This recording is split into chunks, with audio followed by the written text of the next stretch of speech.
الحمد لله نحمده ونستعينه ونستغفره ونؤمن به ونتوكل عليه ونعوذ بالله من شرور أنفسنا ومن سيئات أعمالنا من يهده الله فلا مضل له ومن يضلله فلا هادي له وأشهد أن لا إله إلا الله وحده لا شريك له وأشهد أن سيدنا وسندنا وحبيبنا وشفيعنا ومولانا محمدا عبده ورسوله أما بعد فقال تبارك وتعالى في القرآن المجيد والفرقان الحميد أعوذ بالله من الشيطان الرجيم بسم الله الرحمن الرحيم ومن يشاقق الرسول من بعد ما تبين له الهدى ويتبع غير سبيل المؤمنين نوله ما تولى ونصله جهنم وساءت مصيرا وقال رسول الله صلى الله عليه وسلم عليكم بسواد الأعظم أو كما قال والحديث رواه الإمام المبجل الإمام ابن ماجه في سننه صدق الله وصدق رسوله النبي الكريم ونحن على ذلك لمن الشاهدين والشاكرين والحمد لله رب العالمين هو الحبيب الذي ترجى شفاعته لكل هول من أحوال مقتحم آپ حضرات درود شریف پر اللهم صل علی محمد وعلى آل محمد كما صليت على إبراهيم. معزز و محترم علماء کرام، طلباء، عوام اہل سنت، وقت کافی ہو چکا ہے۔ حضرات علماء آپ کے سامنے اپنے خیالات کا اظہار کر چکے ہیں۔ میں کوشش کروں گا کہ مختصر سے مختصر وقت میں اپنی بات کو بیان کر سکوں۔ آپ کی توجہ میری طرف ہے یا نہیں؟ خطیب آدمی نہیں ہوں، مدرس آدمی ہوں، اس لیے خطابت کی جوہر تو خطبہ دکھا چکے ہوں گے۔ میں نے جو اپنے اکابر سے سبق پڑھا ہے وہ سبق سنانے آیا ہوں، تو آپ نے تھوڑی توجہ رکھ کر اس سبق کو سیکھنا ہے۔ ایسا ہی کریں گے نہیں کریں گے انشاءاللہ؟ ہمارے یہ آج کا عظیم الشان جلسہ عظمت اہل بیت کانفرنس کے نام سے معنون ہے۔ اہل بیت کی عظمت کئی وجوہ سے اور کئی جہات سے۔ ایک عظمت تو یہ ہے کہ اللہ نے ان کی عظمتوں کا ذکر قرآن کے اندر کیا۔ ان کی ایک عظمت کی جہت تو یہ ہے کہ نبی پاک صلی اللہ علیہ وسلم نے اپنی احادیث کے اندر ان کی عظمتوں کا، ان کی حرمتوں کا خیال رکھنے کی وصیت اپنی امت کو فرمائی۔ ایک جہت ان کی عظمتوں کا یہ ہے کہ یہ نبی اکرم صلی اللہ علیہ وسلم کا خون ہے، ان کے ساتھ ان کا تعلق ہے، ان کے ساتھ ان کا قرب ہے۔ اور ایک عظمت کی جہت ان کی یہ ہے کہ ان کی عظمتوں کے گن گانے والے، ان کی رفعتوں کے گن گانے والے، ان کی صداقتوں کے گن گانے والے، ان کی ولایتوں کی گواہی دینے والے وہ خود اس امت مسلمہ کے عظیم ترین لوگ ہیں۔ ایک آدمی ہے، اس کا ذکر ایک، آپ کے پنجابی میں کہتے چوڑا، اس کا ذکر ایک چوڑا کرے، اور ایک آدمی اس کا ذکر شیخ الحدیث کرے، اس کا ذکر فقیہ کرے، اس کا ذکر ملک کا وزیر اعظم اور بادشاہ کرے۔ آپ کہیں گے وہ آدمی کتنا عظیم ہوگا جس کی تعریفیں ملک کا شیخ الحدیث کر رہے ہیں، ملک کا وزیر اعظم کر رہا ہے۔ یہ وہ عظیم لوگ ہیں کہ جن کے تذکرے اس امت کے مفسرین کرتے رہے، اس امت کے فقہا کرتے رہے، اس امت کے محدثین کرتے رہے، اس امت کے اصولین کرتے رہے، اور ان کے تذکروں کو اپنے نجات کا ذریعہ بناتے رہے۔ ان کے تذکروں سے کبھی اپنے قلم کو خوشبودار کرتے رہے، کبھی اپنی کتب کو خوشبودار کرتے رہے۔ آج افسوس کے ساتھ کہنا پڑ رہا ہے، باطل اس طرف سے آیا، عظمت اہل بیت کا منکر اگرچہ ڈائریکٹ بلا واسطہ اہل بیت پر تو حملہ نہ کر سکا، لیکن اس نے اپنا پینترا بدلا۔ اس نے عظمت اہل بیت کے گن گانے والے 1400 سال کے مفسرین، محدثین، فقہا اور اصولین کی ناموس پر حملہ کیا۔ ان کی ذات کو مجروح کیا، ان کے کریکٹر کو مجروح کیا، ان کے کردار کو مجروح کیا، تاکہ آنے والی نسل یہ سوچے کہ جب یہ لوگ خود اتنے برے تھے معاذ اللہ، جب یہ خود قرآن کے مخالف تھے، تو جن کی عظمتوں کے یہ گن گا رہے ہیں وہ بھی کوئی اچھے لوگ نہیں ہوں۔ اسی طرز پر اسلاف سے آج تعلق توڑنے کی کوشش کی جا رہی ہے، اسی طرز سے اکابر سے تعلق توڑنے کی کوشش کی جا رہی ہے۔ لوگوں، اللہ کے پاک پیغمبر صلی اللہ علیہ وسلم نے فرمایا کہ اعتماد اکابر پر رکھو، اکابر سے رشتہ توڑنا، اکابر سے ناطہ توڑنا، اس کو قیامت کی نشانیوں میں سے ایک نشانی بیان فرمایا۔ ہمارے عقیدے کے بہت بڑے امام گزرے، علماء موجود ہیں۔ علامہ الکائی رحمہ اللہ کی کتاب شرح اصول اعتقاد اہل سنت والجماعہ، اس کے اندر اپنی سند کے ساتھ حسن درجے کی سند ہے، عمر فاروق رضی اللہ تعالیٰ عنہ کا یہ اثر لے کر آتے ہیں، یہ قول لے کر آتے ہیں۔ عمر فاروق رضی اللہ تعالیٰ نے فرمایا، لوگوں، سب سے بہترین بات اللہ کی بات ہے، سب سے بہترین کلام اللہ کا کلام ہے، اور سب سے بہترین راستہ پاک پیغمبر محمد مصطفیٰ احمد مجتبیٰ صلی اللہ علیہ وسلم کا راستہ ہے۔ اور لوگوں، کان کھول کر سن لو، الا وان الناس بخیر، الا وان الناس بخیر ان اخذوا العلم عن اکابرهم۔ لوگوں، دنیا اس وقت تک خیر پر رہے گی، تم اس وقت تک ہدایت پر رہو گے، تم اس وقت تک سیدھے راستے پر رہو گے، تم اس وقت تک صراط مستقیم پر رہو گے، تم اس وقت تک ترقی کی راہ پر گامزن رہو گے، جب تک اس دین کو، اس علم کو اپنے اکابر سے لیتے رہو۔ وَلَمْ يَقُمِ الصَّغِيرُ عَلَى الْكَبِيرِ، اور کل کے لونڈے، کل کے چھوکرے وہ اکابر کے خلاف سینہ تان کے کھڑے نہ ہو۔ فَإِذَا قَامَ الصَّغِيرُ عَلَى الْكَبِيرِ فَقَدْ هَلَكُوا، یہ میں نہیں کہہ رہا، آج لوگ کہتے مولوی اکابر پرستی کی تعلیم دے رہا ہے، یہ مولوی اکابر پرستی، یہ تعلیم میں نہیں دے رہا، یہ تعلیم پاک پیغمبر صلی اللہ علیہ وسلم کا وہ جل قدر صحابی دے رہا ہے، جو آج بھی مدینے کے اندر آپ کے قدموں میں آرام فرما رہا ہے۔ وہ عمر فاروق کہہ رہے، لوگوں، جس دن یہ چھوٹے، جس دن یہ چھوکرے اکابر کے خلاف کھڑے ہو گئے اور یہ کہنے لگے کہ اکابر کو تو سمجھ نہ تھی، انہیں تو قرآن سمجھ نہ آیا، انہیں تو حدیث سمجھ نہ آئی، ہمیں قرآن سمجھ آ گیا، ہمیں حدیث سمجھ آ گئی، فقد اہلکوا، لوگوں یاد رکھو، اس دن تم ہلاک ہو جاؤ گے، اس دن سے تمہاری ہلاکت کے دن شروع ہو جائیں گے۔ نبی اکرم صلی اللہ علیہ وسلم سے پوچھا گیا، یا رسول اللہ، امام عبد البر مالکی رحمہ اللہ ہمارے علماء میں بہت بڑا نام گزرا ہے، ان کی کتاب جامع بیان العلم و فضلہ، انہوں نے اس پر باقاعدہ باب قائم کیا کہ جب اکابر پر طعن و تشنیع کی جائے گی تو یہ قیامت کی نشانیوں میں سے باب قائم کیا، حال العلم عند الفساق والارذال،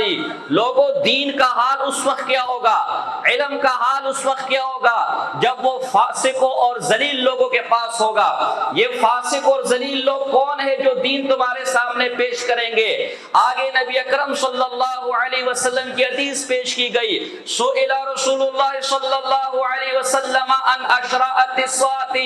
رسول اللہ صلی اللہ علیہ وسلم سے قیامت کی نشانیوں کے بارے میں پوچھا گیا، یا رسول اللہ قیامت کی نشانیاں کیا ہوں گی؟ آپ صلی اللہ علیہ وسلم نے قیامت کی نشانیوں میں سے ایک نشانی یہ فرمائی، ان یلتمس العلم عن صغیرہم، ان یلتمس العلم عن الصغائر، اليوم ان یلتمس العلم عن الصغیر، لوگوں قیامت کی نشانیوں میں سے ایک نشانی یہ ہے کہ چھوٹوں کے پاس، چھوکروں کے پاس، کل کو بڑے ہونے والوں کے پاس اکابر کو چھوڑ کر ان سے علم لینا جائے گا۔ آج ہم اپنے دائیں بائیں نظر دوڑا کر دیکھیں کہ آج وہ ہم دن نہیں دیکھ رہے، سفید ریش بزرگ، وہ اکابر، وہ اسلاف جن کی ساری زندگیاں قال اللہ و قال رسول صلی اللہ علیہ وسلم میں گزر گئی، جو ساری زندگی قرآن سمجھاتے سمجھاتے گزر گئی، جن کی ساری زندگی حدیث کی شرح لکھتے لکھتے گزر گئی، آج ڈاکٹر اور انجینئر اور پروفیسر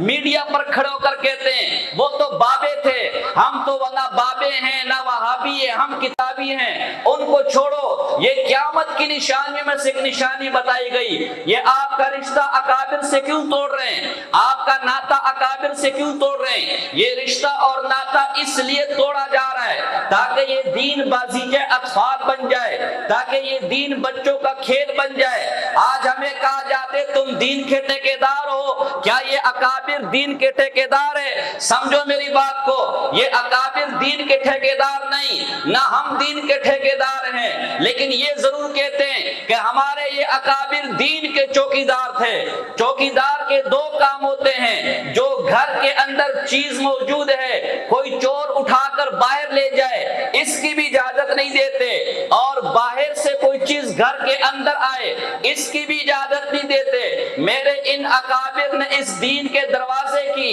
میرے ان اکابر نے اس دین کی چوکیداری کی، الحاد کے نام پر دین کے اندر کمی کی بھی اجازت نہ دی، اور بدعت کے نام پر دین کے اندر اضافے کی بھی اجازت نہ دی۔ یہ چوکیدار الاسناد من الدین، یہ سند دین کا حصہ ہے۔ آپ ماقبل جتنے باطل دیکھ لیں، ان باطل نے اس دین میں تحریف کی ایک ہی وجہ نکالی، اکابر سے رشتہ توڑا۔ ما کان محمد ابا احد من رجالکم الآیہ، یہ آیت آپ بھی پڑھتے ہیں اور یہ آیت مرزائی بھی پڑھتا ہے، مرزائی کی کتابوں میں آیت لکھی ہوئی ہے، لیکن آپ خاتم النبیین کا معنی کچھ اور کرتے اور مرزائی خاتم النبیین کا معنی کچھ اور کرتا ہے۔ اس کے معنی کی وجہ یہ کہ وہ اسلاف کا معنی بیچ میں سے نکال لیتا ہے۔ اگر اسلاف کو بیچ میں لے کر آ جائے تو مرزائی بھی خاتم النبیین کا وہی معنی کرنے پر مجبور ہوں گے جو جمہور کرتے ہیں، جو پوری امت کا نظریہ ہے۔ اس لیے یہ اکابر کے نعرے کو معمولی نعرہ نہ سمجھے، اکابر کے دین و مسلک پر قائم رہنے کو معمولی کام نہ سمجھے۔ اگر آپ اس راستے سے ہٹیں گے رفتہ رفتہ اس دین سے آپ کی جان چھوٹ جائے گی، یہ دین آپ کے ہاتھوں سے نکل جائے گا۔ پھر کبھی کس باطل کے ہاں ماتھا رگڑیں گے، کبھی کس باطل کے ہاں ماتھا رگڑیں گے۔ مجھے افسوس کے ساتھ کہنا پڑتا ہے، آج چند لوگ کھڑے ہو جاتے ہیں اللہ کی قسم جنہیں عربی عبارتیں بھی پڑھنے نہیں آتی۔ آپ کے یہاں سرگودا کے اندر ایک مولوی ہے عطا اللہ بندیالوی، اس نے کتاب لکھی کہ 14 صدیوں کے اندر اکابر نے جو یزید کے بارے میں موقف پیش کیا وہ شیعوں سے متاثر ہو گئے، وہ رافضیوں سے متاثر ہو گئے۔ اصل تو تاریخ کو میں نے سمجھا، اور کہتے ہیں تاریخ طبری میں لکھا ہوا ہے۔ جس کو طبری اور طبری کا فرق معلوم نہیں، جس کو کتاب کا نام لینا نہیں آتا، وہ کہتے ہیں جی تاریخ کو میں نے سمجھا، تاریخ مجھے سمجھ آئیے، تاریخ تو میرے پاس ہے۔ نبی اکرم صلی اللہ علیہ وسلم نے فرمایا اذا رأیتم اختلافا فعلیکم بالسواد الاعظم۔ حضور علیہ السلام نے ایک پیمانہ بیان فرما دیا، ایک پیمانہ ہمارے سامنے رکھ دیا، لوگوں جب تم اختلاف دیکھو، بھان بھان کی بولیاں بولی جا رہی ہے، کوئی کیا کہہ رہے کوئی کیا کہہ رہا ہے، اس وقت تم یہ دیکھو کہ جمہور کس طرف ہے، جمہور علماء فقہا کس طرف ہے۔ اور میں بڑے دعوے سے کہتا ہوں اللہ کی قسم، قرآن و حدیث سے کوئی ثابت شدہ عقیدہ تو لے آ، میرے اکابر تجھے اسی عقیدے پر کھڑے نظر آئیں گے۔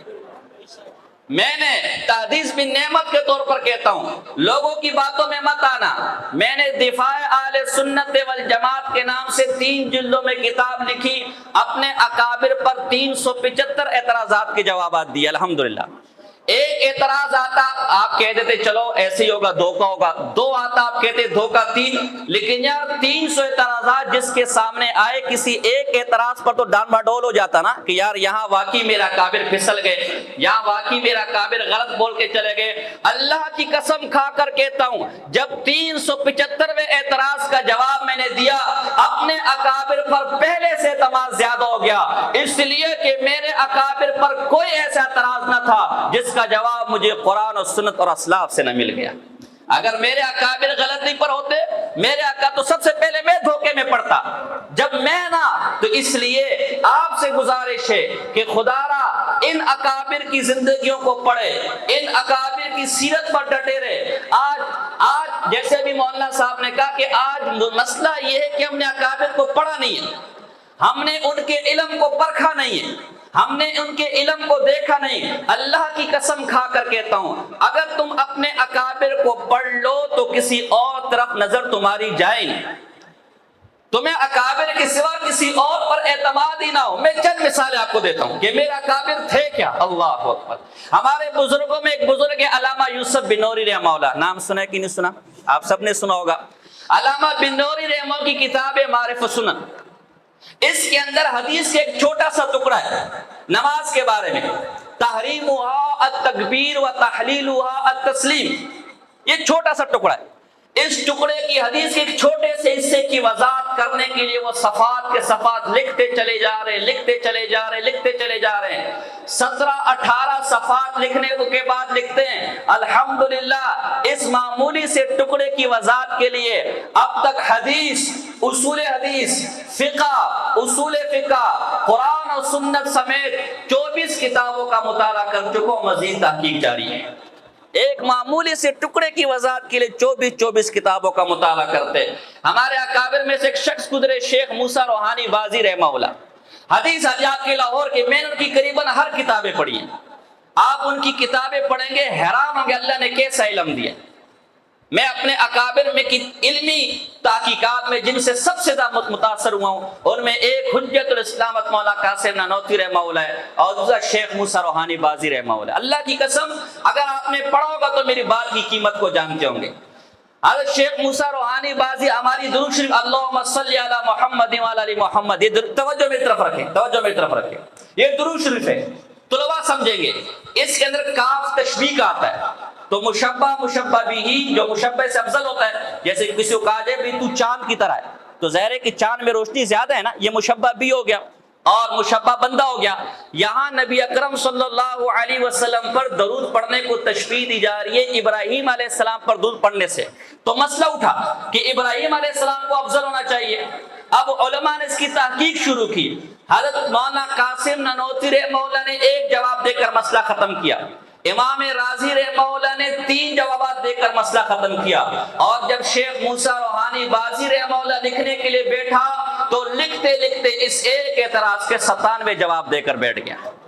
میں نے ایک عرب عالم کو جب بتایا، اس نے کہا اگر یہ سچ ہے تو نبی اکرم کے معجزات میں سے ایک معجزہ ہے، تم نے پڑھا نہیں؟ اللہ اکبر۔ ہمارے بزرگوں میں مولانا عبید اللہ سندھی صاحب رحمہ اللہ گزرے، وہ فرماتے کہ میں جب استاد مولانا حسین مدنی صاحب رحمہ کے درس میں بیٹھا ہوتا تھا تو حضرت مدنی کبھی امام راضی کا موقف پیش کرتے اور کبھی امام غزالی کا موقف پیش کرتے اور پھر کہتے محققین اس باب میں یہ کہتے۔ تم سوچتے تھے کہ یہ محققین کون ہوں گے کہ جن کو امام غزالی کے مقابلے میں پیش کیا جا رہا ہے، جن کو امام راضی کے مقابلے میں پیش کیا جا رہا ہے۔ امام راضی وہ آدمی ہے، اگر آپ نے پڑھا ہو طلباء جانتے ہیں، میں نے ان کی تفسیر کبیر کا مطالعہ شروع کیا تو مجھے ایک عجیب بات، جس کے بعد میرا ذوق ہوا تفسیر پڑھنے کا، انہوں نے یہ کتنا بڑا عالم تھا، تفسیر کبیر کے شروع میں لکھا ہے کہ میں ایک جگہ گیا تو میں نے وہاں یہ بیان کیا کہ اللہ نے سورہ فاتحہ کے اندر 30,000 علوم رکھے، 30,000 علوم۔ تو لوگوں نے اعتراض کیا کہ بھائی اس کو دیکھیں، ایک سورہ فاتحہ اور 30,000 علوم کا۔ ان کے اس اعتراض کے جواب کے لیے میں نے تفسیر کبیر لکھنا شروع کی۔ تو جب میں نے پڑھا تو میں نے دیکھا تفسیر کبیر میں کیا لکھتے، ذرا دیکھوں، آپ یقین کریں طلباء اس کا مزہ لیں گے، آپ جا کے دیکھنا۔ اعوذ باللہ بسم اللہ کی تفسیر میں اس آدمی نے نحو، صرف، بلاغت اور تفسیر، اصول تفسیر اور علم کلام 6 علوم کے مبادیات کو بیان کر دیا۔ میں نے طلباء کو کہا کہ کوئی اللہ کا بندہ اس کی شرح اور تفسیر کے ساتھ بیٹھنے لکھ جائے تو صرف اعوذ باللہ اور بسم اللہ کی تفسیر 4 جلدوں پر چلی جائے گی۔ امام راضی کے مقابلے میں محققین یہ کہتے، امام غزالی کے مقابلے میں محققین یہ کہتے، تو شیخ عبید اللہ سندھی رحمہ اللہ فرماتے کہ میں حیران تھا زمانہ طالب علم میں کہ یہ محققین کون ہو کہ جن کو امام راضی کے مقابلے میں پیش کیا جا رہا ہے، یہ محققین کون ہوں گے جنہیں امام غزالی کے مقابلے میں پیش کیا جا رہا ہے۔ بعد میں جب اللہ نے حضرت نانوتوی رحمہ اللہ کی کتابیں پڑھنے کی توفیق عطا فرمائی تو پتہ چلا کہ جس محققین کا تذکرہ امام راضی، امام غزالی کے مقابلے میں ہوتا تھا وہ کوئی اور نہیں، امام نانوتوی کی ذات تھی۔ یہ وہ امام نانوتوی ہے جنہوں نے ہندوؤں، عیسائیوں کے سامنے اور یہودیوں کے سامنے اس دین کا دفاع کیا۔ میلا خدا شناسی کے اندر جب ایک ہندو پنڈت نے سارے مذاہب کو جمع کیا کہ عیسائی بھی آ کر اپنے مذہب کی حقانیت پر دلائل دیں، ہندو بھی آ کر اپنی مذہب کی حقانیت پر دلائل دیں، اور اس کے علاوہ دیگر مذاہب والے آئیں اور اپنے مذہب کی حقانیت پر دلائل دیں، مسلمانوں کی طرف سے حجت الاسلام امام قاسم نانوتوی رحمہ اللہ کو پیش کیا گیا۔ آپ پیرانہ سالی اور بیماری کے اندر اس میلے کے اندر حاضر ہوئے اور اللہ کی توحید اور محمد مصطفیٰ صلی اللہ علیہ وسلم کی ختم نبوت پر ایسی مدلل گفتگو کی کہ دیکھنے والے دیکھتے ہیں۔ جب جا رہے تھے ہندو اور مسلمان دونوں گواہی دیتے کہ آج نیلی لنگی والا نمبر لے گیا، آج نیلی لنگی والا نمبر لے گیا۔ یہ وہ لوگ تھے، آج بعض بدبخت ان پر بھی اعتراض کرتے کہ ختم نبوت کے منکر تھے۔ میں اللہ کی قسم کھا کر کہتا ہوں، حضرت امام نانوتوی رحمہ اللہ نے ختم نبوت کو اس طور پر بیان کیا کہ کوئی شخص اگر یہودیوں اور عیسائیوں کے سامنے حضور صلی اللہ علیہ وسلم کی ختم نبوت کو ثابت کرنا چاہتا ہے اور امام نانوتوی کی کتابوں کو ایک طرف رکھ لے، اللہ کی قسم قیامت کی صبح تک نہ عیسائیوں کے سامنے حضور کی ختم نبوت کو ثابت کیا جا سکتا ہے، نہ یہودیوں کے سامنے ختم نبوت کو ثابت کیا جا سکتا ہے۔ میں بڑے کھلے دل کے ساتھ اور بڑے اعتماد کے ساتھ یہ اعلان کر رہا ہوں، جب بھی تمہیں یہودیوں کے سامنے، جب بھی تمہیں عیسائیوں کے سامنے، جب بھی تمہیں غیر مسلموں کے سامنے حضور کی ختم نبوت ثابت کرنی ہوگی، تمہیں نانوتوی کے در کا سوالی بننا پڑے گا، تمہیں اس کے در پر آنا پڑے گا۔ تم نے پڑھا کہاں ہے کابر؟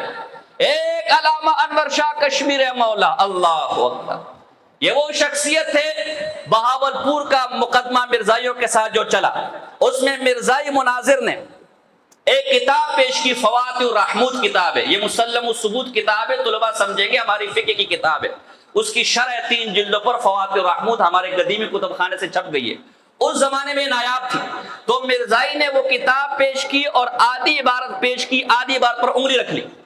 اب جو عبارت پیش کی وہ آدھی عبارت مرزائیوں کی تائید میں جاتی تھی، وضاحت آگے والی عبارت میں تھی۔ حضرت انور شاہ کشمیری رحمہ اللہ فرمایا کہ بھائی یہ کتاب مجھے دے دے تاکہ میں کتاب پوری پڑھ لوں، چونکہ مرزائی نے دھوکہ دیا تھا، فراڈ کیا تھا۔ مرزائی نے کہا بھائی کتاب میں دینے کو تیار نہیں ہوں، کتاب اپنی لے کر، اور کتاب دیوبند کے اندر پڑی ہوئی تھی۔ جب بار بار کے تقاضے پر حضرت انور شاہ کشمیری رحمہ اللہ کو کتاب نہ ملی تو حضرت انور شاہ رحمہ اللہ نے وہ عبارت زبانی پڑھ دی اور ساتھ میں کہا کہ تو سمجھتے طالب علم آیا ہوگا کچھ آتا جاتا نہ ہوگا، اللہ کی قسم 17 سال پہلے دیوبند کے مکتبے میں اس کو پڑھا تھا، آج تک یاد ہے۔ یہ تمہارے اکابر۔ امام بخاری رحمہ اللہ نے ایک باب قائم کیا، باب الامام یعرض المسألۃ بعد الاقامہ، امام اگر اس کو کوئی اقامت کے بعد مسئلہ پیش آ جائے اس کے تحت حدیث لے کر آئے۔ اس حدیث کے اندر ہے کہ اقامت ہو گئی تھی اور نبی اکرم صلی اللہ علیہ وسلم ایک آدمی کے ساتھ رجلن، ایک آدمی کے ساتھ کچھ سرگوشی کر رہے تھے۔ اب آپ نے اگر حدیث پڑھیں گے تو یہ شارحین کا طریقہ ہے کہ ایسا مبہم آدمی جب آتا ہے جس کا نام معلوم نہ ہو تو اس کی تحقیق شروع کرتے کہ آدمی کون تھا۔ امام ابن حجر اسقلانی رحمہ اللہ جیسا آدمی جس نے زمزم پی کر یہ دعا کی تھی، اے اللہ مجھے امام ذہبی رحمہ اللہ جیسا حافظ عطا فرمانا، اور امام ذہبی وہ شخص ہے کہ علامہ تاج الدین سبکی طبقات الشافعیہ کے اندر لکھتا ہے کہ ساری دنیا کے لوگوں کے حالات اس کے سامنے ایسے تھے جیسے ایک پلیٹ پڑی ہو، اس پلیٹ میں دانے ہوں اور ہر دانہ چن رہا ہو، ایسے لوگوں کے حالات اسے معلوم تھے۔ امام ابن حجر اسقلانی نے دعا کی تھی، اللہ مجھے امام ذہبی جیسا حافظ عطا فرمانا۔ علماء فرماتے اللہ نے اس دعا کو قبول فرمایا۔ ایسا حافظہ تھا کہ مارکیٹ میں بازار میں جاتے تھے تو کان بند کر کے جاتے تھے کہ بے دہانی میں بھی کوئی بات سن لیتے تھے، کئی کئی سال تک یاد رہتی تھی۔ اور ان کی ایک اور کرامت تھی کہ دونوں ہاتھوں سے لکھتے تھے، یہ بہت بڑی کرامت، ایک آدمی ایک وقت میں ایک ہاتھ سے لکھ سکتا ہے، وہ دونوں ہاتھوں سے لکھتے تھے۔ لیکن امام ابن حجر اسقلانی رحمہ اللہ جیسا آدمی کہتا ہے میں نے بڑا تلاش کیا کتب حدیث کے اندر کہ مجھے اس آدمی کا نام مل جائے، لیکن باوجود تلاش و جستجو کے مجھے اس آدمی کا نام نہ ملا۔ امام ابن حجر اسقلانی رحمہ اللہ جیسے آدمی کو جس شخص کا نام نہ ملے، ہے میں قربان اپنے اکابر پر، امام انور شاہ کشمیری فرماتے کہ مجھے یہ نام امام بخاری کی الادب المفرد کے اندر مل گیا، میں نے نام تلاش کر لیا۔ آج ان اکابر کے سامنے، آج ان اکابر کے بارے میں کہا جاتا ہے کہ انہیں کیا پتا،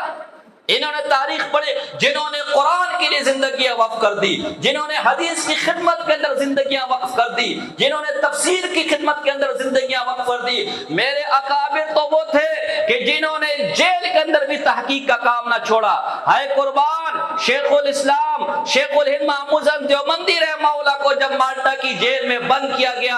اللہ نے قرآن سے ایسا شغف دیا، دن میں انگریز کے کوڑے کھاتے، رات میں قرآن کا ترجمہ لکھتے۔ انہوں نے اس حال میں بھی تحقیق کے میدان کو نہ چھوڑا۔ اور آج ہمیں کہا جا رہا ہے، آج ہمیں بتایا جا رہا ہے کہ ان اکابر کو کیا پتا تھا، ان اکابر کو کیا آتا تھا، ان اکابر کو تو پتہ ہی نہیں تھا، یہ تو کچھ سمجھتے ہی نہیں تھے۔ اس لیے خدا را ان کے دھوکے میں نہ آؤ۔ اور جیسا آپ کے سامنے کہا گیا کہ ہم صحابہ والے بھی ہیں، ہم اہل بیت والے بھی ہیں، اور جیسے ہم صحابہ کے دشمنوں کے دشمن ہیں، اسی طرح اہل بیت کے دشمنوں کے بھی، اور ان میں سب سے بڑا دشمن یزید ہے اور اس کے ماننے والے ناصبی ہیں۔ وہ یزید جو خود یہ اقرار کرتا ہے کہ میرے ہاتھ نواسے رسول صلی اللہ علیہ وسلم کے خون سے رنگین ہے۔ البدایہ والنہایہ کے اندر یہ روایت موجود ہے، فَبَغَّضَنِي مِنْ قَتْلِهِ إِلَى الْمُسْلِمِينَ وَزَرَعَ فِي قُلُوبِهِمْ الْبَغْضَاءَ وَأَبْغَضَنِي الْبَرُّ وَالْفَاجِرُ بِمَا اسْتَعْظَمَ النَّاسُ مِنْ قَتْلِ حُسَینَ۔ چاہے نیک ہو چاہے بد ہو، سب میرے مخالف ہو گئے، اس لیے کہ میں نے امام حسین کو قتل کیا۔ وہ یزید جس کے بارے میں امام ذہبی جیسا آدمی کہتا ہے کان ناصبیا فظا غلیظا، وہ شخص اہل بیت کا دشمن تھا، اہل بیت سے بغض رکھنے والا تھا، بدمعاش، بد کلام، بد اخلاق تھا۔ اور اس کے علاوہ لکھتے ہیں شراب کا شیدائی تھا، یفعل المنکرات، ہر قسم کے برے کام کرتا تھا۔ افتتح دولتہ بقتل شہید الحسین، اس نے اپنی حکومت کی ابتدا کی نواسے رسول صلی اللہ علیہ وسلم کو قتل کر کے، شہید کر کے، واختتمها بواقعۃ الحردہ، اور اپنی دولت اپنی حکومت کا اختتام کیا مدینہ پر چڑھائی کر کے۔ وہ مدینہ جس کے بارے میں نبی اکرم صلی اللہ علیہ وسلم نے فرمایا مدینے والوں کو ڈرانے والے پر اللہ کی لعنت، اس کے رسول کی لعنت، اس کے فرشتوں کی لعنت۔ وہ مدینہ جس کے بارے میں نبی اکرم صلی اللہ علیہ وسلم نے فرمایا اس مدینے والوں کو ڈرانے والوں کو اللہ نمک کی طرح پگھلا دے گا۔ اس بدبخت نے نہ صرف مدینے پر حملہ کروایا بلکہ اپنے گورنر مسلم کو یہ حکم دیا 3 دن تک تیرے لیے مدینہ حلال ہے، تو جس طرح ظلم و ستم کرنا چاہتا ہے اس مدینے کی عزت کو، اس مدینے کی حرمت کو پامال کر سکتا ہے۔ اس ظالم نے صحابہ کی داڑیاں نوچی، ان ظالموں کی فوج نے صحابہ کے گھروں کو لوٹا، تابعات کے گھروں کو لوٹا، تابعین کے گھروں کو لوٹا۔ وہ یزید جس کے بارے میں امام ابن حجر حیثمی رحمہ اللہ فرماتے ہیں کان سکیرن متوحرا بالکبائر بل بفواحش، اور وہ شخص سخت شرابی تھا، ہر قسم کے گندے کام کرنے والا تھا، ہر قسم کے ناجائز کام کرنے والا تھا۔ وہ یزید جس کے بارے میں امام مجدد الفسانی فرماتے ہیں یزید نے اہل بیت کے ساتھ وہ کچھ کیا جو کسی کھلے کافر کو بھی کرنے کی جرات نہ ہوگی۔ وہ یزید جس کے بارے میں امام ابن تیمیہ جیسا آدمی کہتا ہے، وہ امام تیمیہ جس کے بارے میں علماء نے لکھا ہے اسلام نے 7 صدیوں تک اس جیسا عالم نہ دیکھا، بلکہ خود امام ابن تیمیہ نے بھی اپنا جیسا عالم نہ دیکھا ہوگا۔ وہ امام تیمیہ جن کا شاگرد امام ابن الہادی کہتا ہے میرے استاد نے 17 سال کی عمر میں صحیح ستہ بھی حفظ کر لی، مسند امام احمد بن حنبل بھی حفظ کر لی، طبرانی کی معجم الکبیر اوسط صغیر بھی حفظ کر لی۔ وہ امام تیمیہ یزید کے بارے میں کیا کہتے لوگوں، ایک دل کے اندر یزید کی محبت اور ایمان جمع نہیں ہو سکتے، یا تو تیرے دل میں ایمان ہوگا یا یزید کی محبت ہوگی۔ وہ ابن تیمیہ آگے لکھتے لوگوں کان کھول کر سن لو، اللہ کے پاک پیغمبر کے حدیث ہے المرء مع من احبا، قیامت میں انسان اسی شخص کے ساتھ ہوگا جس کے ساتھ وہ محبت کرتا ہے، اور کوئی مسلمان یہ نہیں چاہتا کہ اس کا انجام یزید کے ساتھ ہو، اس کے اعمال یزید کے ساتھ ہو، اس کا پڑوس یزید کے ساتھ ہو۔ اس لیے یزید سے محبت بھی کوئی مومن نہیں کر سکتا۔ وہ یزید کہ جس کے کفر پر، جس کے لعنتی ہونے پر امام ابن جوزی رحمہ اللہ نے پوری کتاب لکھی الرد علی المتعصب العنید المانع عن دم یزید، وہ یزید کہ جس کے بارے میں شام عبدالعزیز محدث دہلوی رحمہ اللہ تحفہ اثنا عشریہ کے اندر جب اس کا ذکر کرتا ہے اس کے نام کے ساتھ پلیت لکھتا ہے وہ یزید کہ جس کے بارے میں مفسر شہیر علامہ علوسی حنفی رحمہ اللہ فرماتے لوگوں یزید مسلمان ہے یا نہیں تم جانو، لیکن میرا یہ عقیدہ ہے کہ میں اسے مسلمان ماننے کو تیار نہیں ہوں۔ وہ یزید جس کے بارے میں قاضی ثناء اللہ پانی پتی رحمہ اللہ فرماتے ہیں لوگوں یزید میری نظر میں مسلمان نہیں، وہ یزید کے جس پر آپ کے عقیدے کی کتاب، آپ کے درس نظامی میں داخل کتاب شرح عقائد کے اندر علامہ تفتزانی رحمہ اللہ کھلو بندے لعنت بیچتا ہے کہ وہ اہل بیت کا دشمن تھا، وہ امام حسین کا قاتل تھا۔ وہ یزید کے جس کے بارے میں امام نانوتوی رحمہ اللہ لکھتا ہے، جہاں لکھتا ہے یزید کے ساتھ پلید کا ذکر کرتا ہے، وہ یزید جس کے فسق و فجور کو امام گنگوہی رحمہ اللہ نے اپنی فتاوی رشیدیہ میں ذکر کیا، وہ یزید جس کے فسق و فجور کو حکیم الامت تھامی صاحب رحمہ اللہ نے اپنی امداد الفتاوی میں ذکر کیا، وہ یزید جس کے فسق و فجور کو امام اہل سنت عبد الشکور لکھنوی رحمہ اللہ نے ذکر کیا، وہ یزید جس کے فسق و فجور کو مناظر اسلام امام اہل سنت حضرت مولانا عبد الستار تونسی رحمہ اللہ نے ذکر کیا۔ غرض نام طول کتاب میں پیش کروں گا، 14 صدیوں کے تمام اکابر کا اس پر اتفاق ہے یزید شرابی تھا، یزید بدبخت تھا، یزید فاسق تھا۔ ہاں اختلاف اس میں ہے آیا وہ کافر تھا یا نہ تھا، میں اپنے اکابر کی پیروی میں اسے کافر نہیں کہتا، اسے دائرہ اسلام سے خارج نہیں کرتا، لیکن تمام اکابر کا اس پر اتفاق ہے وہ شرابی بھی تھا، وہ فاسق بھی تھا، وہ اہل بیت کا دشمن بھی تھا، وہ امام حسین کے قاتلوں میں بھی شامل تھا، اس کے حکم پر امام حسین کی شہادت کا واقعہ ہوا، وہ کربلا کے واقعے میں بھی ملوث تھا، وہ مدینے پر چڑھائی کرنے والوں میں بھی ملوث تھا، وہ مدینے کی حرمت کو پامال کرنے والوں میں بھی ملوث تھا،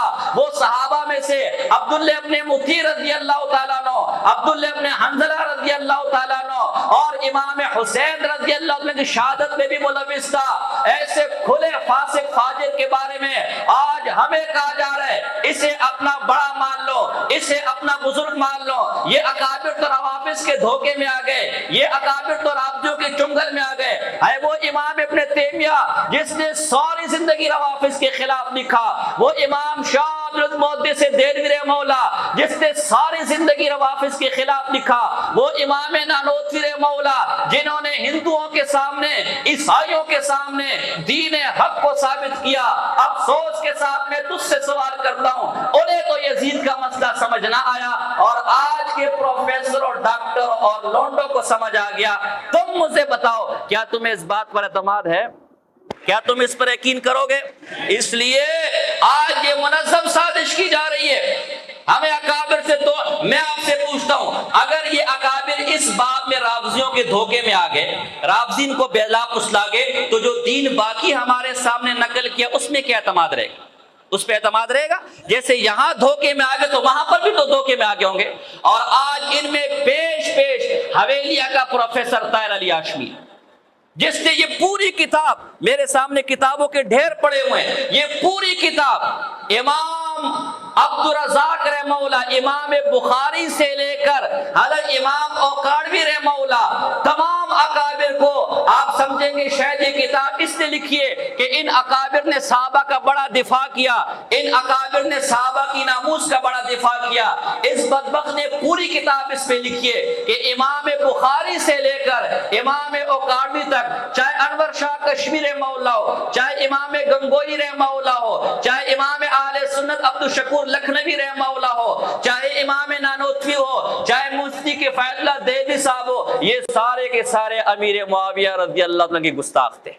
ان سب نے امیر معاویہ کی گستاخی کی رضی اللہ تعالیٰ عنہ۔ کہا جاتے جی تشیع کے خلاف بڑا کام کیا، تشیع کو ہتھیار مہیا کیا، آپ کا قانون پاس ہو گیا، تحفظ صحابہ و اہل بیت ہو گیا کہ نہیں ہو گیا؟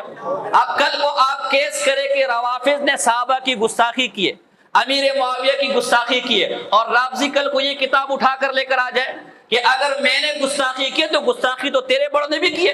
خود تم لوگوں نے کتابیں لکھی ہے، مجھے بتاؤ اس نے روافض کے ہاتھ مضبوط کیے یا اہل سنت کے ہاتھ مضبوط کیے؟ مولانا سلمان خان صاحب رحمہ اللہ محدث اعظم پاکستان، کون کون انہیں جانتا ہے؟ ہاتھ کھڑا کرے، مجھے ان سے شرف تلمس بھی حاصل ہے۔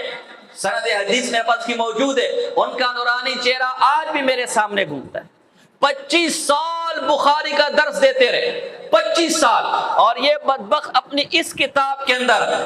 امیر مروان بن حکم، اس کتاب کے اندر اس سلیم اللہ خان صاحب رحمہ اللہ جو 25 سال تک بخاری کا درس دیتے رہے، وفاق کے ذمہ دار یہاں بیٹھے ہیں، میں ان کے علم میں بھی لانا چاہتا ہوں۔ وہ سلیم خان صاحب رحمہ اللہ چاہے پاکستان ہو، چاہے ہندوستان ہو، چاہے بنگلہ دیش ہو، چاہے یورپ ہو، چاہے شرق ہو، چاہے غرب ہو، کوئی مولوی آج ایسا موجود نہیں ہوگا جس کی سند پر حضرت مولانا سلیم خان صاحب رحمہ اللہ کی دستخط موجود نہ ہو۔ یہ وہ شخص تھا جس نے کئیوں کو عزت کا راستہ دکھایا، کئیوں کو عفت کا راستہ دکھایا، کئیوں کو 5 وقت کا نمازی بنایا، کئیوں کو تہجد گزار بنایا، کئیوں کو عالم بنایا، محدث بنایا۔ آج اس کے شاگرد کوئی شیخ الحدیث بنا بیٹھا ہے، کوئی مدرس بنا بیٹھا ہے، کوئی مصنف بنا بیٹھا ہے، کوئی فقیہ بنا بیٹھا ہے۔ آج اس کے تربیت یافتہ لاکھوں لوگوں کی اصلاح کا کام کر رہے، لیکن یہ بدبخت اس شیخ سلیم خان صاحب کے بارے میں لکھتا ہے کہ اس نے صحابہ کی توہین کی اور 1000 پاک باز صحابہ اور تابعیات پر زنا کی تہمت لگائی، لہذا اس پر حد قذف جاری ہونی چاہیے۔ کوئی برداشت کرے گا؟ آج ہمیں کہا جا رہا ہے ہاتھ ہولا رکھو۔ میرے بھائیوں، دوستوں، بزرگوں، ہم وہ لوگ نہیں ہیں۔ میں معذرت چاہتا ہوں، مسجد ہے، میں بے غیرت بیٹا نہیں، میں غیرت مند بیٹا ہوں۔ میرا اساتذہ نے میری تربیت غیرت کے ساتھ کی ہے، میری رگوں میں غیرت کا خون دوڑ رہا ہے۔ میں اپنے اکابر کے ساتھ بے وفائی، آج اگر میرا باپ سفید ریش ہو، اس نے کوئی بڑا کارنامہ نہ کیا ہو، لیکن داڑھی سفید ہو گئی، 5 وقت کا نمازی ہے، جوانی عزت اور عفت کے ساتھ گزاری ہے، لیکن بڑھاپے کے اندر وہ 5 وقت کا نمازی ہے، محلے کا بدماش کھڑا ہو جاتا ہے اور میرے باپ کے بارے میں کہتا ہے کہ اس بدکار پر 80 کوڑے جاری ہونے چاہیے۔ مجھے بتاؤ، چاہے میرا باپ ہو چاہے آپ کا باپ ہو، کیا آپ اپنے باپ کے لیے برداشت کریں گے؟ اور اگر آج ہمارا باپ جس کا کوئی شاگرد شیخ الحدیث نہیں ہے، جس کا کوئی شاگرد مفتی نہیں ہے، وہ صرف 5 وقت کا نمازی ہے، اگر آج اس پر کوئی 80 کوڑوں کی سزا جاری کرنے کا دعویٰ کرتا ہے، ہم اسے برداشت کرنے کو تیار نہیں۔ یہ وہ سلیم خان صاحب رحمہ اللہ تھا جنہوں نے ہزاروں کو 5 وقت کا نمازی بنایا، جس نے لاکھوں کو تہجد گزار بنایا، جس نے لاکھوں کو قرآن کی تعلیم دی، ہزاروں کو حدیث کی تعلیم دی، ہزاروں کو مفتی بنایا، ہزاروں کو فقیہ بنایا، جس کے ہاتھوں پر کئی لوگ اسلام سے مشرف ہوئے، جس کے ہاتھ پر کئی لوگوں نے بدکاریوں سے توبہ کی، جس کے ہاتھ پر کئی لوگوں نے بدعمالیوں سے توبہ کی، اس کا نورانی چہرہ آج بھی میرے سامنے دمکتا اور چمکتا ہوا نظر آتا ہے۔ یہ بدبخت کہتا ہے اگر ایک پاک باز عورت پر زنا کی تہمت لگاؤ تو 80 کوڑوں کی سزا ہے۔ اس سلیم اللہ خان نے 1000 پاک باز عورتوں پر زنا کی تہمت لگائی، لہذا اس کی پیٹھ پر 80,000 دڑے جاری کیے جائیں گے، اس کی پیٹھ پر 80,000 کوڑے لگائے جائیں گے۔ وہ پاک پیٹھ جو قرآن کے علوم کو لیے پھرتی تھی، وہ پاک پیٹھ جو حدیث کے علوم کو لیے پھرتی تھی، جس نے ساری زندگی اپنے کندھوں پر قرآن و حدیث کا بوجھ اٹھائے رکھا اور اسی بوجھ کے ساتھ قبر میں جا کے چلا گیا، آج یہ بدبخت اٹھ کر کہتا ہے اس کی نرم و نازک، اس کی پاک کمر پر 80,000 کوڑے لگائے جائے۔ یہ بے غیرتی اگر تم برداشت کر سکتے ہو برداشت کر لو، خدا کی قسم ہم سے نہ کل برداشت ہوا، نہ آج برداشت ہوا اور نہ آئندہ برداشت ہوگا۔ ہم ڈنکے کی چوٹ پر اس کو ننگا کریں گے، ہم ڈنکے کی چوٹ پر دیوبندیت کے چور دروازے سے آ کر اگر کوئی کہے کہ میں دیوبندی اور مجھے دیوبندی مانے، نہیں، دیوبندی وہ ہے جو میرے اکابر کو مانے، دیوبندی وہ ہے جو میرا اکابر کی جوتیاں سیدھی کرے، دیوبندی وہ ہے جو میرا اکابر کی جوتیوں کو اپنے سر کا تاج مانے۔ میں اسے دیوبندی مانتا ہوں جو میرے اکابر کے سر پہ پڑ جائے، جس کے ہاتھ میرے اکابر کی پگڑی تک پہنچ جائے، جس کے ہاتھ میرے بزرگوں کے گریبان تک پہنچ جائے، میں ان ہاتھوں کو توڑنے کا روادار تو ہوں، اسے دیوبندی ماننے کا روادار نہیں۔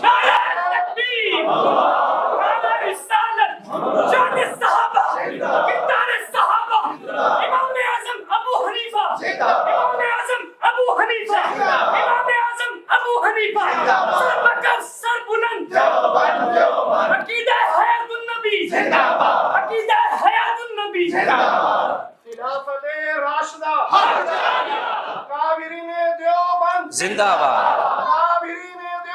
زندہ باد۔ آج بعض لوگ ہمارے، میں سب کو نہیں کہتا، یہ ساری جماعتیں، چاہے وہ جہاد کے میدان میں میری جماعت ہے، چاہے تدریس کے میدان میں میری جماعت ہے، چاہے تصنیف کے میدان میں میری جماعت ہے، جیسے یہ انگلیاں 5 ہے، کوئی چھوٹی کوئی بڑی ہو سکتی ہیں، یہ سب میرے مسلک کے شعبے ہیں، یہ سب میری جماعت ہیں۔ ہاں آپ کا ذہن جہاں جاتا ہے جائیں، لیکن کسی کو برا بلا نہ کہے۔ اہل سنت والجماعت بھی میری جماعت ہے، سپہ صحابہ بھی میری جماعت ہے، اس سپہ صحابہ کے قائدین بھی حسینی ہیں، کراچی کی ساری لیڈرشپ میرے ساتھ ہے، سب کے سب حسینی ہے۔ حضرت مولانا ضیاء الرحمن فاروقی شہید رحمہ اللہ کی تاریخی دستاویز اگر تم نے پڑھی ہے، اس کے شروع میں لکھا ہے، شیعوں کے اعتراض میں جواب دیا ہے، لوگوں نہ تو میرا کوئی کارکن یزید سے محبت کرنے والا ہے، نہ میں یزید سے محبت کرنے والا ہوں۔ اس بدبخت نے اس ضیاء الرحمن فاروقی شہید کو بھی معاف نہ کیا، اس مولانا اعظم طارق شہید کو بھی معاف نہ کیا، اس ضیاء القاسمی کو بھی معاف نہ کیا۔ آج بعض لوگوں کو یہ دھوکہ پڑ گیا ہے کہ شاید جو ہے شاید یہ صحابہ کا بہت بڑا نام لینے والا ہے۔ اس نے اپنی کتاب کے اندر، میرے پاس صفحہ نمبر 52-53 ہے، وقت کم ہے، اس کتاب کے اندر حضرت مولانا اعظم طارق شہید، مولانا جو حقیقی جرنیل اہل سنت ہے، آج جعلی پوسٹیں چلتی ہے کہ جی جرنیل اہل سنت فلاں تھے، اس نے آپ کے جرنیل کو بھی معاف نہیں کیا۔ مولانا اعظم طارق شہید کے بارے میں لکھا ہے کہ اس کے منہ میں شیعوں کی زبان تھی، وہ شیعوں کی زبان بولتا تھا۔ مولانا ضیاء الرحمن فاروقی شہید کے بارے میں لکھا ہے وہ شیعوں سے متاثر ہو گیا تھا۔ اور اب مولانا ضیاء القاسمی صاحب رحمہ اللہ کے بارے میں لکھتے ہیں وہ جب بیان کرتا تھا تو ایسا لگتا تھا جیسے کسی امام باڑے کا ذاکر ہو۔ معاذ اللہ۔ تمہیں بتاؤ کون کون اعظم طارق شہید سے محبت کرنے والا ہے؟ کون کون ضیاء الرحمن فاروقی شہید سے محبت کرنے والا ہے؟ تم بتاؤ۔ اگر آج تمہارے باپ کو کوئی شیعہ کہہ دے، تمہارے باپ کو کوئی رافضی کہہ دے، تمہارے باپ کو کوئی صحابہ کا گستاخ کہہ دے، تم برداشت کرو گے؟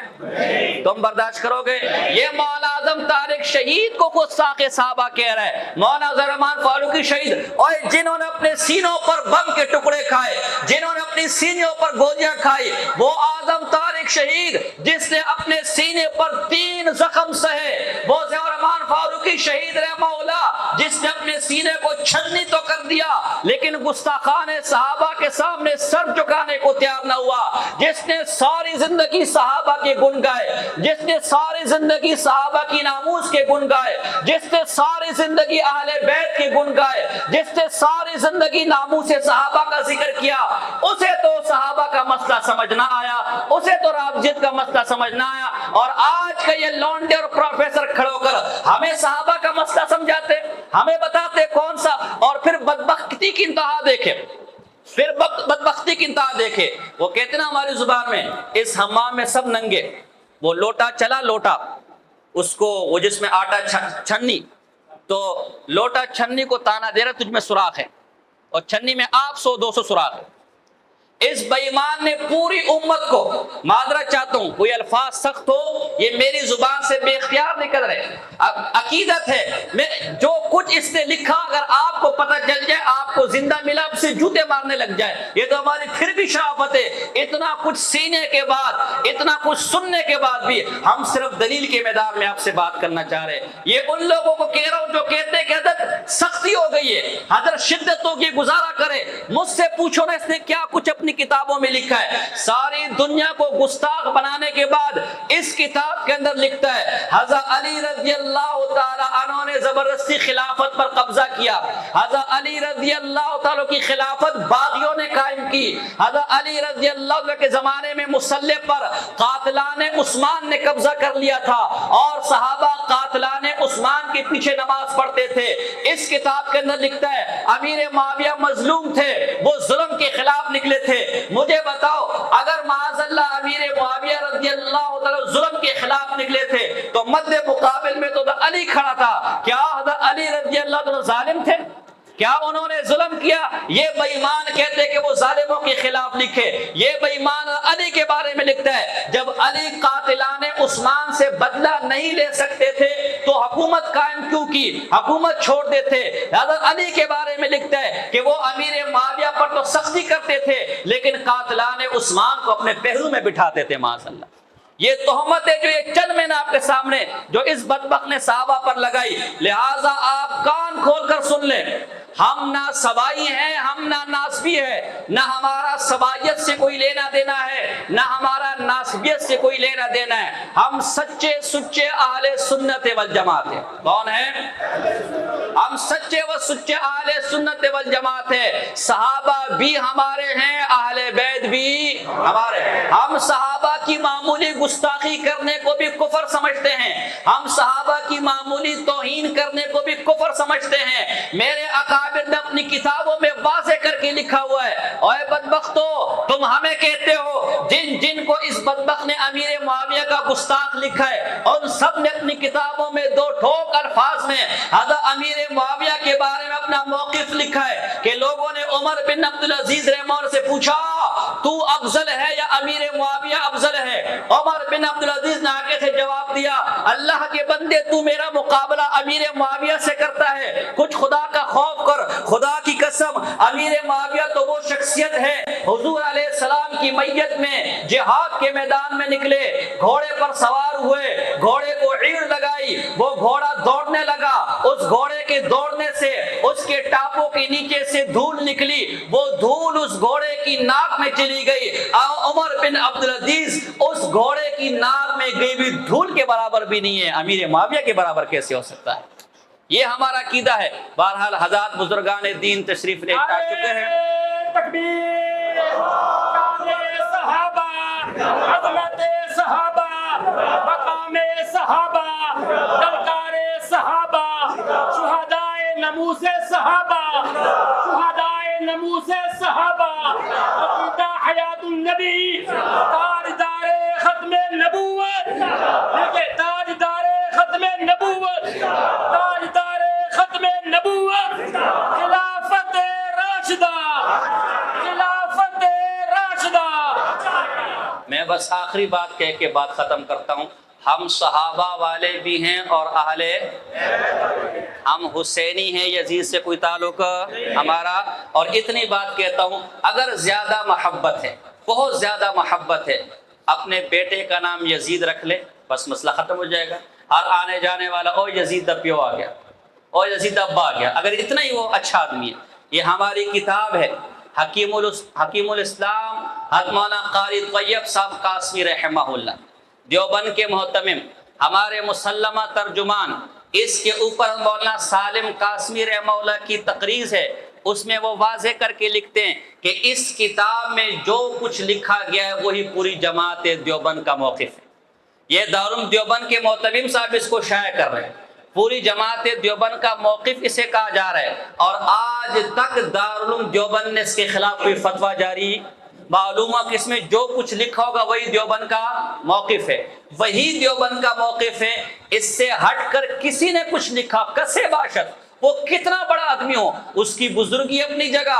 اس کا مقام اپنی جگہ، لیکن اگر اس کے خلاف اس نے کچھ لکھا ہو تو وہ دیوبند کا، وہ اپنی ذاتی سوچ پیش کر سکتا ہے، ذاتی نظریہ پیش کر سکتا ہے، لیکن دیوبند کا موقف،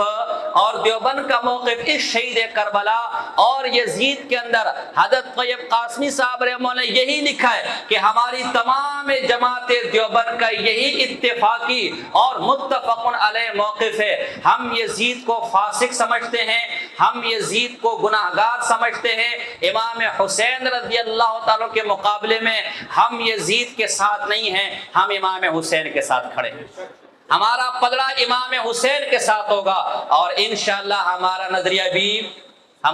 بھی ہم دنیا میں بھی امام حسین کے ساتھ ہے، اور انشاءاللہ قیامت میں بھی امام حسین کے ساتھ ہے۔ امام ابن حجر عسقلانی رحمہ اللہ کی کتاب الاربعین، اس کے آخر کے اندر اس کے شاگرد کے سوالات ہیں اور آپ نے اس کے جوابات دیے۔ میں آخری بات کہہ کر ختم کرتا ہوں۔ امام ابن حجر عسقلانی رحمہ اللہ فرماتے یزید کی محبت اس شخص کے دل میں پیدا ہو سکتی ہے جو مبتدع اور فاسق الاعتقاد، جو بدعتی ہو یا اس کے عقیدے میں فساد ہو، کسی صحیح العقیدہ شخص کے دل میں یزید کی محبت، اور انشاءاللہ یہی نظریہ ہمارا ہے اور یہی نظریہ ہمارے اکابر کا ہے، اور ہم اپنے اکابر کے ساتھ ہیں، اسی نظریے پر ہیں۔ ہمارے اکابر کے جو نظریے تھے ہم اس نظریوں کے ساتھ ہیں، اس پر قائم و دائم ہیں، انہی نظریات کے ساتھ مرنے کو اپنے افتخار سمجھتے ہیں، اور انہی نظریات کے ساتھ کل اللہ کے دربار میں پیش ہونے کے لیے تیار ہے انشاءاللہ۔ ایسے کہ نہیں ہے، ہمیں حق الیقین ہے، ہمیں حق الیقین ہے۔ دنیا ادھر کوئی آ کر کے مولوی صاحب پہاڑ اپنی جگہ سے ٹل گیا ہے، سورج بے نور ہو چکا ہے، آسمان پھٹ کے زمین ریزہ ریزہ ہو چکی ہے، اس بات پر تو یقین کیا جا سکتا ہے۔ لیکن کوئی یہ کہہ دے تیرے اکابر گمراہ تھے، تیرے اکابر سیدھے راستے پر نہ تھے، تیرے اکابر قرآن و سنت کے خلاف تھے، اللہ کی قسم اس بات پر یقین کرنے کو تیار نہیں۔ ہمارے اکابر قرآن و سنت کے صحیح ترجمان اس دیار میں تھے، اسی لیے ہم نے ان کے مسلک اور نظریات کو اختیار کیا اور انشاءاللہ اسی پر مرنے کو افتخار سمجھیں گے۔ ایسا یہ کہ یار انشاءاللہ ہاتھ کھڑے کریں، انشاءاللہ مرتے دم تک انشاءاللہ اہل سنت والجماعت علماء دیوبند کے موقف مزاج مسلک کے ساتھ رہیں گے۔ حضرت جی تشریف لا چکے ہیں، میں معذرت بھی چاہتا ہوں اور مزید آگے انشاءاللہ گزارش کروں گا کہ وہ اپنے ملفوظات سے آپ کو مستفید کرے۔ وما علینا الا البلاغ المبین۔